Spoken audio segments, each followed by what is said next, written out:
चलिए बच्चों, आज हमने कौन सा टॉपिक करना है? Financial statements without adjustment. तो दो क्वेश्चंस करेंगे आज हम। दो क्वेश्चंस किसके ऊपर करेंगे? सीओजीएस एंड सेलिंग प्राइस के ऊपर। बहुत ही इम्पोर्टेंट पॉइंट है ये, आपके एग्जाम में 4 मार्क्स का क्वेश्चन पक्का पक्का 100% आना ही आना है। ठीक है, चलो ध्यान से मेरे साथ साथ करते हैं। सबसे पहले क्वेश्चन नंबर 1 सॉल्व करते हैं। क्वेश्चन नंबर 1 क्या कह रहा है? कहता you are required to give cost of goods sold and gross profit. You are required to calculate cost of goods sold and gross profit by using the following information. तो सबसे पहले मुझे ये बताओ, COGS का फॉर्मूला क्या होता है? COGS का सर फॉर्मूला होता है opening stock plus purchases plus direct expenses minus closing stock is equal to COGS। ये बात हमें क्लियर है? ओके, चलो ओपनिंग स्टॉक ठीक है, पार्ट हमें क्लियर है। परचेजेस क्या होती हैं ये भी हमें क्लियर है। राजे याद रहे, सैलरी जो होता है वो आपका इनडायरेक्ट एक्सपेंस होता है, तो उसका COGS में कोई काम नहीं है। वेजेस आपका जो होता है वो डायरेक्ट एक्सपेंस होता है, और डायरेक्ट एक्सपेंस हमारे COGS का पार्ट होता है। ठीक है जी, उसके बाद चलते हैं क्लोजिंग स्टॉक। क्लोजिंग स्टॉक के बारे में क्वेश्चन क्या कह रहा है? क्लोजिंग स्टॉक कहता है 3 टाइम्स ऑफ ओपनिंग स्टॉक। जो क्लोजिंग स्टॉक है वो 3 times of the opening stock है। तो इसका मतलब अगर ओपनिंग स्टॉक 10,000 रुपीज़ है तो क्लोजिंग स्टॉक कितना होएगा? 30,000 रुपीज़। ठीक है जी। फ्रेट इनवर्ड हमारा ध्यान रहे डायरेक्ट एक्सपेंस होएगा। फ्रेट आउटवर्ड हमारा इनडायरेक्ट एक्सपेंस होता है। रिटर्न आउटवर्ड के ब्रैकेट में मैं लिखना चाहूँगा, रिटर्न आउटवर्ड जो होती है वो आपकी परचेज रिटर्न होती हैं। ठीक है, और उसके बाद क्वेश्चन ने हमें बता दिया कि ग्रॉस प्रॉफिट जो है 20% ऑन द सेलिंग प्राइस है। तो इस क्वेश्चन में ओपनिंग स्टॉक को भी कंसीडर करूंगा। जो परचेजेस 2 लाख की हैं उसको कंपेयर करो इस पॉइंट के साथ। तो अगर मैं इस पॉइंट को सॉल्व कर दूं तो मेरे लिए जो परचेजेस इस क्वेश्चन में हैं वो 2 लाख नहीं रही, वो अब 1,80,000 रहेगी। 1,80,000 नहीं, 1,75,000। क्यों 1,75,000? क्योंकि जो परचेज रिटर्न्स हैं वो परचेजेस में से माइनस हो जाएंगी। सैलरी का मेरे पूरे क्वेश्चन में कोई काम नहीं है। वेजेस को मैं कंसीडर करूंगा, क्लोजिंग स्टॉक को कंसीडर करूंगा, फ्रेट इनवर्ड को कंसीडर करूंगा, फ्रेट आउटवर्ड का भी मेरे क्वेश्चन में कोई भी काम नहीं है। चलिए, तो सबसे पहले COGS कैलकुलेट कर लो। COGS में ओपनिंग स्टॉक कितना है? ओपनिंग स्टॉक मेरे क्वेश्चन में 10,000 रुपीज़ का है। उसके बाद परचेजेस कितनी है? परचेजेस मेरे क्वेश्चन में 1,75,000 रुपीज़ की हैं। डायरेक्ट एक्सपेंसेस जो कि मेरे क्वेश्चन में है, एक वेजेस को और एक फ्रेट इनवर्ड को, ये दोनों चीज़ों का टोटल कर दूंगा। 5,000 प्लस 10,000 इज इक्वल टू 15,000। 15,000 मेरे क्वेश्चन का डायरेक्ट एक्सपेंस है। चलिए, अब एक बार मैं इसको इरेज कर देता हूँ सारा। तो कुल मिला के मैंने क्या करा? कुल मिला के अभी तक मैंने ओपनिंग स्टॉक को भी ले लिया है, परचेजेस को भी ले लिया है, और परचेजेस के साथ परचेज रिटर्न को कंसीडर कर लिया, तभी मैंने इसको 1,75,000 लिया था। सैलरी मैंने अपने क्वेश्चन में इग्नोर करी है। वेजेस को मैंने ले लिया 5,000, फ्रेट इनवर्ड को ले लिया 10,000, दोनों का टोटल 15,000 होता है, जो कि मेरा डायरेक्ट एक्सपेंस 15,000 रुपये है। Closing stock 3 times of the opening stock है, 10,000 है, तो क्लोजिंग स्टॉक 30,000 यहाँ पे लिख देता हूँ। ये भी बात क्लियर होगी। और कोई पॉइंट मिसिंग तो नहीं है? इसका मुझे पूरे क्वेश्चन में कोई काम नहीं है। ठीक है जी, तो इसको भी सर ने इग्नोर ही करना है बस। ठीक है, तो COGS फाइंड आउट कर दो। तो COGS मेरे क्वेश्चन में कितना आ गया? 10,000 प्लस 1,75,000 कितना होता है? 185। 185 प्लस 15 कितना हो गया? 2 लाख। 2 लाख में से 30,000 माइनस कर दो तो जो मेरा COGS है वो आ चुका है 1,70,000 रुपीज़। उसके बाद क्वेश्चन क्या कह रहा है? कहता है आपको ग्रॉस प्रॉफिट कैलकुलेट करना है। ग्रॉस प्रॉफिट जो है 20% ऑन द सेलिंग प्राइस है। जो ग्रॉस प्रॉफिट है डेट इज 20%। अब 20% ऑन सेलिंग प्राइस। चलो सर, मैंने कहा मुझे ग्रॉस प्रॉफिट का फॉर्मूला लिखवा दो, क्या होता है ग्रॉस प्रॉफिट का जो फॉर्मूला होता है मेरे बच्चे, वो होता है sales minus COGS। Class 6th में भी हमने सीखा हुआ है कि अगर आपको प्रॉफिट कैलकुलेट करना है तो प्रॉफिट कैलकुलेट करने का फॉर्मूला क्या होता है, sale price minus cost price. और COGS को कॉस्ट प्राइस ही तो बोला जाता है, ठीक है। कॉस्ट ऑफ गुड्स सोल्ड, कि जितनी गुड्स हमने सेल करी हैं उसकी कॉस्ट जो है उसी को तो CP बोल देते हैं। चलिए, तो प्रॉफिट कैसे निकलेगा, जितने की मैंने गुड्स को सेल करा उसमें से जो गुड्स के सेल करा उसकी जो कॉस्ट है, तो सेल्स में से कॉस्ट को माइनस कर दूंगा तो मैं ग्रॉस प्रॉफिट पे पहुंच जाऊंगा। अब मुझे इन तीनों में से क्या गिवन है, मुझे ग्रॉस प्रॉफिट गिवन है या सेल्स गिवन है या COGS गिवन है, मुझे इस क्वेश्चन में COGS गिवन है। अब कई बच्चे पता क्या करते हैं, कई बच्चे बोलते हैं सर COGS 1,70,000 आ चुका है, तो आप एक काम करो 1,70,000 के ऊपर 20/100 कर दो, तो 34,000 जो है वो मेरे क्वेश्चन का ग्रॉस प्रॉफिट आ गया। लेकिन राजे ऐसा करना बिल्कुल गलत है, ऐसा नहीं करना। सर क्यों नहीं ऐसा करना ये बताओ, मैंने कहा मैं आपको बताता हूँ। अब ये बताओ जो ग्रॉस प्रॉफिट है वो कितना परसेंट है, ग्रॉस प्रॉफिट जो वो 20% है, किसके ऊपर, सेलिंग प्राइस के ऊपर है ना। जो ग्रॉस प्रॉफिट चिल्ला चिल्ला के एक चीज बोल रहा है, क्या बोल रहा है चिल्ला चिल्ला के, कहता मैं 20% हूं, कहता मैं 20% हूं, किसके ऊपर, सेलिंग प्राइस के ऊपर हूं, मैं कॉस्ट प्राइस के ऊपर नहीं हूं, मैं 20% हूं। क्वेश्चन क्या कह रहा है, कहता मैं 20% हूं लेकिन सेलिंग प्राइस के ऊपर हूं, और फॉर्मूले के अकॉर्डिंगली मेरे पास तो COGS है, मेरे पास तो सेलिंग प्राइस है ही नहीं है। तो क्या करूंगा इसको, मैं इसको अगर मैं एक्स लेट कर लूं तो ग्रॉस प्रॉफिट कितना हो जाएगा, 20/100x हो जाएगा। तो ग्रॉस प्रॉफिट कितना हो जाएगा, 20/100x हो जाएगा। अब एक काम करो, अब x को इधर ले आओ, 20/100x minus x is equal to -1,70,000। तो इसका LCM ले लो, LCM ले लूंगा तो ये बन जाएगा मेरे बच्चे 20x minus 100x that is equal to -1,70,000। तो यहाँ पर बन जाएगा -80/100x is equal to 1,70,000। Minus से माइनस को डिलीट कर दो, तो यहाँ पर लिख लेता हूँ x is equal to 1,70,000 multiply by 100/80, multiply by 100/80।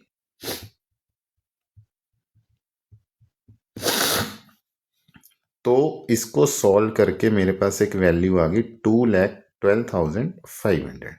ये किस चीज की वैल्यू आई है, ये आई है मेरे पास x की वैल्यू। x बोले तो मेरे पास ये सेल्स की वैल्यू आ गई, मेरे पास ये x की वैल्यू आई है, और मेरी इक्वेशन में जो x है वो सेल्स के बराबर है। तो सेल्स कितनी आ गई मेरे पास, 2,12,500। अब अगर मैं x की वैल्यू को 2,12,500 पुट कर दूं तो इस वैल्यू में से ये वाली वैल्यू माइनस कर दो, तो आप अपने क्वेश्चन का ग्रॉस प्रॉफिट भी कैलकुलेट कर लोगे। सर एक बार करके दे दो, 2,12,500 माइनस 1,70,000,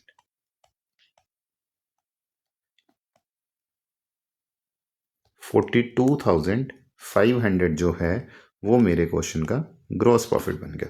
सर और भी किसी तरीके से कैलकुलेट कर सकते थे, बिल्कुल बेटा। सेल्स आपके पास आ चुकी हैं जो कि 2,12,500 रुपये है। आप 2,12,500 रुपये के ऊपर आप अपना 20% कैलकुलेट कर लो तो वो 42,500 ही बनेगा, तो जिसको मैं अपने क्वेश्चन में ग्रॉस प्रॉफिट बोल देता हूँ। अच्छा सर एक चीज़ और क्लियर कर दो, क्या इस क्वेश्चन को एक्स लेके ही सॉल्व कर सकता हूँ, कोई और तरीका है इस क्वेश्चन को सॉल्व करने का। मैंने कहा ये तो एक मैंने ऐसी इक्वेशन आपको बताई थी जो हमने क्लास 6th में अच्छे से सीखी हुई थी, इसलिए मैंने आपको वो क्लियर कर दिया था। लेकिन अगर आप कोई और तरीके से करना चाहते हो तो मैं वो भी आपको क्लियर कर देता हूँ। जैसे क्वेश्चन ने क्या बोला है, 20% ऑन सेलिंग प्राइस। अगर 20% ऑन सेलिंग प्राइस है तो 20/100 हो गया। 20/100 को आप बोल सकते हो 1/5। ठीक है, ये बात क्लियर होगी। तो याद रखना, एक कॉस्ट प्राइस होती है और एक सेलिंग प्राइस होती है। अगर मैं 1/5 सेलिंग प्राइस पे हूं तो इसको मैं 1/4 बोल सकता हूँ। सर ये क्या करा, मैंने कहा मैं अभी बताता हूँ। फॉर एग्जाम्पल, कॉस्ट प्राइस और सेलिंग प्राइस है। अगर ये मेरे पास 1/3 है तो इसको मैं 1/2 बोल सकता हूँ। सर और कोई एग्जाम्पल, अगर ये मेरे पास 1/4 है तो इसको मैं 1/3 बोल सकता हूँ। सर कोई और एग्जाम्पल, मैंने कहा ये लो, ये CP, ये SP। अगर ये मेरे पास 1/4 है तो इसको मैं ऑटोमेटिकली 1/5 बोल दूंगा। अगर ये मेरे पास 1/3 है तो इसको मैं ऑटोमेटिकली 1/4 बोल दूंगा। तो सबसे पहले आप ये चीज़ डिसाइड करो, मेरी बात ध्यान से समझना। सबसे पहले तो आप ये चीज़ डिसाइड करो, क्या इस क्वेश्चन में इक्वेशन बनेगी? अगर मेरे पास 20% ऑन सेलिंग प्राइस क्वेश्चन है और क्वेश्चन में COGS मुझे गिवन है, तो 20% इसके ऊपर तो लग नहीं सकता। देयरफॉर मेरे क्वेश्चन में इक्वेशन बनेगी। सर ऐसा कौन सा क्वेश्चन हो सकता है जिसमें इक्वेशन ना बने? मैंने कहा अगर यहाँ पे क्वेश्चन बोल देता ना कि 20% ऑन कॉस्ट प्राइस, फिर मैं 1,70,000 के ऊपर डायरेक्टली 20% लगा देता और अपने क्वेश्चन को सॉल्व कर देता। ठीक है, चलो तो ये बात तो क्लियर होगी। इस क्वेश्चन में ऐसा कुछ नहीं है। इस क्वेश्चन में जो 20% है वो किसके ऊपर है? सेलिंग प्राइस के ऊपर है, देयरफॉर इक्वेशन बनेगी। अब 20% ऑन सेलिंग प्राइस है, देयरफॉर मैं सेलिंग प्राइस को 1/5 भी बोल सकता हूँ। तो CP और SP हमेशा आपने ऐसे रख लेना है। तो सेलिंग प्राइस अगर 1/5 है तो कॉस्ट प्राइस 1/4 होगा। तो आप इस 1/4 को इस 1,70,000 के ऊपर अप्लाई कर दो। 1,70,000 मल्टीप्लाई बाय 1/4। अगर मैं 1,70,000 मल्टीप्लाई बाय 1/4 कर देता हूँ तो मेरे पास डायरेक्ट ग्रोस प्रॉफिट का आंसर आ जाएगा। वो कितना आ जाएगा? 42,500। ठीक है, ये तो मैंने आपको एक तरीका बताया है, आप ऐसा कर सकते हो। लेकिन अगर आपको उसको अंडरस्टैंड करना है तो अंडरस्टैंडिंग के लिए तो मैंने आपको ये क्वेश्चन सॉल्व कर दिया है। ठीक है, ये आपके सामने क्वेश्चन पड़ा है, आप इसको नोट डाउन कर लो। अब क्वेश्चन नंबर 1 के बाद मैं चल रहा हूँ क्वेश्चन नंबर 2 पे। वो भी कुछ ऐसा ही क्वेश्चन है। क्या कह रहा है क्वेश्चन?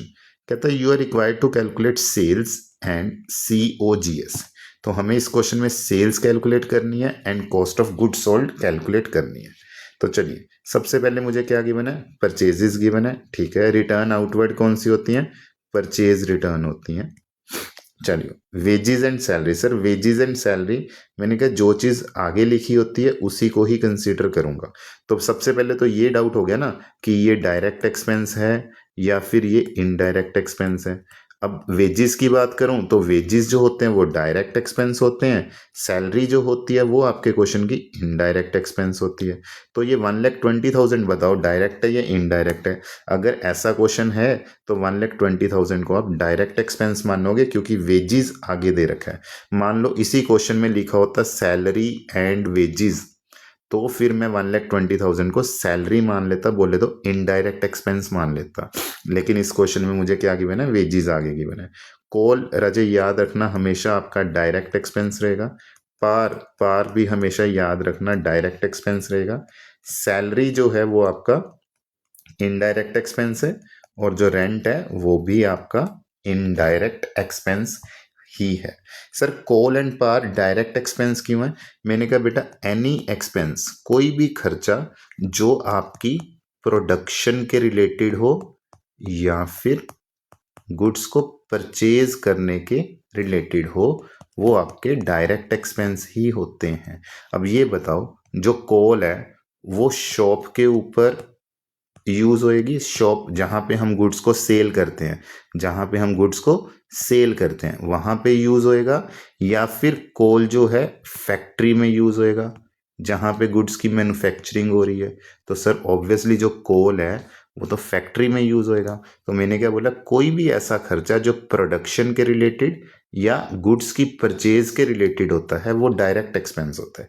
सेम टू सेम पार, पार क्यों डायरेक्ट एक्सपेंस है? क्योंकि जो पार होती है ना, देखो, एक होती है इलेक्ट्रिसिटी और एक होती है पावर।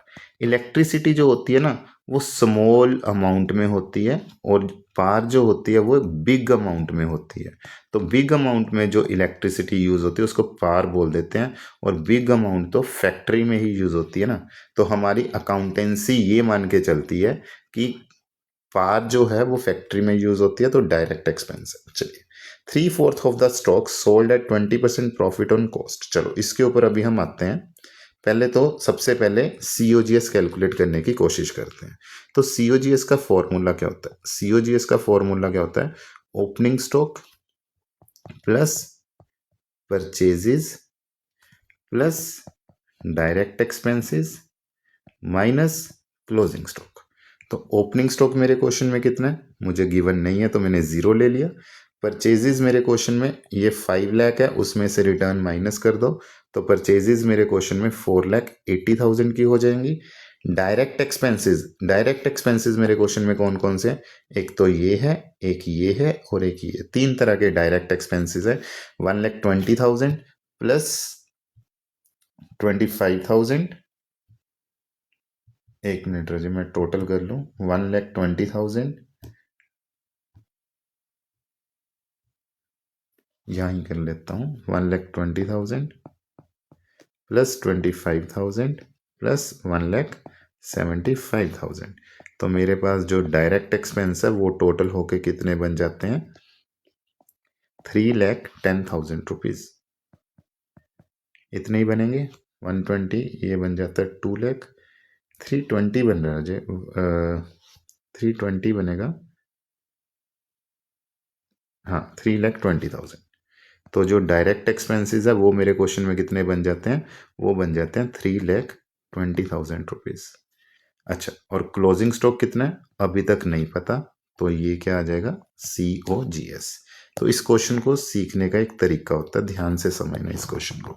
इस क्वेश्चन में मैं क्या बोलूँगा आपको, बेटा इस क्वेश्चन ने एक लाइन बोली है, कहता 3/4 of the stock sold at 20% profit on cost. जो 3/4 स्टॉक है ना आपके पास, वो आपने सोल्ड आउट कर दिया है। चलो इतनी बात तो समझ आती है मेरी बात। मैं एक बार इस फॉर्मूले को दोबारा लिखना चाहता हूँ। मैं एक एग्जांपल के थ्रू समझाता हूँ। COGS का फॉर्मूला क्या होता है? ओपनिंग स्टॉक प्लस परचेजेस, और जो परचेजेस के ऊपर एक्सपेंस हुए हैं उनको मैं डायरेक्ट एक्सपेंस बोल देता हूँ, माइनस क्लोजिंग स्टॉक। तो राजी जो इतना पोर्शन होता है ना, इतना पोर्शन, ये सारा पोर्शन का जो टोटल होता है ना, ये आपको ये बताता होता है कि आपकी दुकान पे टोटल इतना स्टॉक जो है वो इन हुआ। सर एक्सपेंसेस कैसे स्टॉक हो सकता है? मैंने कहा गुड्स को अगर आप खरीद रहे हो और उस टाइम पे जो भी खर्चा होता है that is part of goods, उसको मैं गुड्स का ही पार्ट कंसीडर करता हूँ अपनी अकाउंट्स में। तो इसलिए डायरेक्ट एक्सपेंसेस को हमेशा हमने गुड्स का ही पार्ट मानना है, तो इसको हम इसीलिए हम परचेजेस के साथ इसको ऐड कर देते हैं। ठीक, चलिए। तो टोटल स्टॉक अगर मैं, COGS का फॉर्मूला क्या होता है? Opening stock plus purchases plus direct expenses minus closing stock. तो अगर मैं यहां से लेके यहां तक की बात कर लूं, इसको मैं बोल देता हूं कि मेरे पास इतना टोटल स्टॉक इन हो गया। एग्जाम्पल के तौर पे मान लो मेरी दुकान पे 1,000 रुपये का स्टॉक पहले से ही पड़ा हुआ था, और मान लो मैंने 19,000 रुपये का स्टॉक और खरीद लिया, और 19,000 को खरीदने के टाइम पे मेरे डायरेक्ट एक्सपेंस कितने हो गए? 1,000 रुपये के। तो बोल सकता हूँ 1,000 का स्टॉक तो मेरे पास पहले ही पड़ा था, और 20,000 रुपये का मेरे, क्योंकि 1,000 इज पार्ट ऑफ कॉस्ट, तो मैं बोल लूंगा मेरा स्टॉक 19,000 का नहीं है, 1,000 उसके ऊपर एक्सपेंस हुए हैं, तो मेरे लिए वो स्टॉक 20,000 रुपीज का है। तो मैं बोल सकता हूँ मेरे पास टोटल 20,000 का जो स्टॉक है वो इन हो गया है। 1,000 का पहले था, 20,000 का और आ गया, तो टोटल 1,000 का पहले था, 20,000 का और आ गया, तो मेरे पास टोटल जो स्टॉक है वो 21,000 का इन हो चुका है। अब 21,000 का जो इन हो रखा है उसको मैं क्या बोलूँगा? Opening stock plus purchases plus direct expenses. उसमें से मैं एग्जाम्पल के तौर पे आपको बता रहा हूँ कि मैं कह रहा हूँ मेरे पास 3,000 का स्टॉक क्लोजिंग में पड़ा है, बच बोले तो इतना स्टॉक मेरे पास बच गया। अगर इतना स्टॉक बच गया, देयरफॉर सीओजीएस कितना आ जाएगा? सीओजीएस आ जाएगा आपका 18,000। इसका मतलब क्या है कि 18,000 रुपये का स्टॉक आपने सेल कर दिया। COGS, cost of goods sold, 21,000 का आया था, 3,000 का बच गया, तो 18,000 कहाँ हो गया? गायब हो गया? नहीं सर, गायब नहीं हो गया। क्या ये गुम हो गया? क्या ये गायब हो गया? मैंने कहा नहीं सर, ये गायब नहीं हुआ, ये सेल हो गया। तो जितने का स्टॉक 18,000 का स्टॉक सेल हो गया, उसकी ये कॉस्ट है ये, ठीक है। तो अगर मैं बोलूं कि इतने पोर्शन को मैं ये बोल सकता हूं कि this is my total stock in. अब इसी चीज को मैं इरेज करके यहां पे लिखना चाहता हूं। ये बताइए मेरे पास टोटल स्टॉक इन कितना हुआ? मेरे पास टोटल स्टॉक इन कितना हुआ? 4,80,000 प्लस 3,20,000। मेरे पास टोटल 8 लाख रुपीज का स्टॉक जो है वो इन हो गया। उसमें से क्लोजिंग स्टॉक माइनस हो जाएगा, तो ऑटोमेटिकली सीओजीएस आ जाएगा। अब क्वेश्चन ने क्या बोला है? कहता 3/4 ऑफ द स्टॉक सोल्ड। तो जितना मेरे पास टोटल स्टॉक है उसका 3/4 हमने सेल कर दिया। अगर टोटल स्टॉक का 3/4 हमने सेल कर दिया, तो टोटल स्टॉक का जो 1/4 पोर्शन है वो आपका क्लोजिंग स्टॉक हो जाएगा। बोलो हाँ या ना? Yes sir. तो अगर मैं 8 लाख का 1/4 कर दूं, 8 लाख का 1/4 कितना होता है? अगर मैं 8 लाख का 1/4 कर दूं तो वो होता है 2 लाख रुपीज। तो क्लोजिंग स्टॉक मेरे क्वेश्चन का ऑटोमेटिकली क्या बन गया? 2 लाख रुपीज। अगर 8 लाख में से 2 लाख डिडक्ट कर दूं, देयरफॉर मेरे क्वेश्चन का जो सीओजीएस है वो कितना बन गया? 6 लाख रुपीज। सर ये बात क्लियर होगी? यस, ये बात हमें सर बिल्कुल क्लियर है। अब क्वेश्चन ने क्या बोला कि जो स्टॉक बिका है वो 20% प्रॉफिट के ऊपर बिका है, और प्रॉफिट भी किसके ऊपर है? कॉस्ट के ऊपर। तो COGS, cost of goods sold, कितनी है? 6 लाख। ग्रॉस प्रॉफिट का फॉर्मूला क्या होता है? Sales minus COGS. तो सीओजीएस जो कि मुझे क्वेश्चन में 6 लाख गिवन है। अब याद रहे इस क्वेश्चन में जो ग्रॉस प्रॉफिट है ना वो 20% ऑन कॉस्ट है, बोले तो 20% ऑन सीओजीएस है। तो सबसे पहले ये बताओ 20% ऑन कॉस्ट, और क्या मुझे क्वेश्चन में सीओजीएस बोले तो कॉस्ट प्राइस या फिर सीओजीएस एक ही बात होती है? क्या वो मुझे पता है? हाँ सर, वो आपको पता है। क्या इस क्वेश्चन में इक्वेशन की ज़रूरत है जो हमने इससे पिछले वाले क्वेश्चन में करी थी? नहीं सर, इस क्वेश्चन में ज़रूरत नहीं है। आप 20% जो है डायरेक्टली 6 लाख के ऊपर अप्लाई कर सकते हो, क्योंकि क्वेश्चन कह रहा है कि 20% कॉस्ट के ऊपर लगाना है और कॉस्ट आपको मालूम है। तो 6 लाख अगर आपकी कॉस्ट है, 6 लाख के ऊपर 20% अप्लाई कर दो, तो 6 लाख का 20% कितना हो जाएगा? 1,20,000 रुपीज़। तो यहाँ पे इसको x लेट कर लो, तो ये इधर आके प्लस हो जाएगा। Therefore x is equal to 7,20,000। x क्या है हमारे क्वेश्चन की? सेल्स है। तो एक तो मुझे इस क्वेश्चन में क्या कैलकुलेट करना था? एक तो मुझे इस क्वेश्चन में सेल्स कैलकुलेट करनी थी, सर ने वो करके दे दी।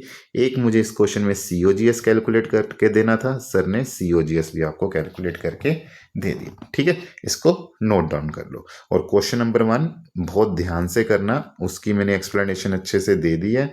तो फिर भी अगर कोई दिक्कत होएगी तो मैं बैठा हूँ, मैं आपको क्लियर कर दूंगा। ठीक है।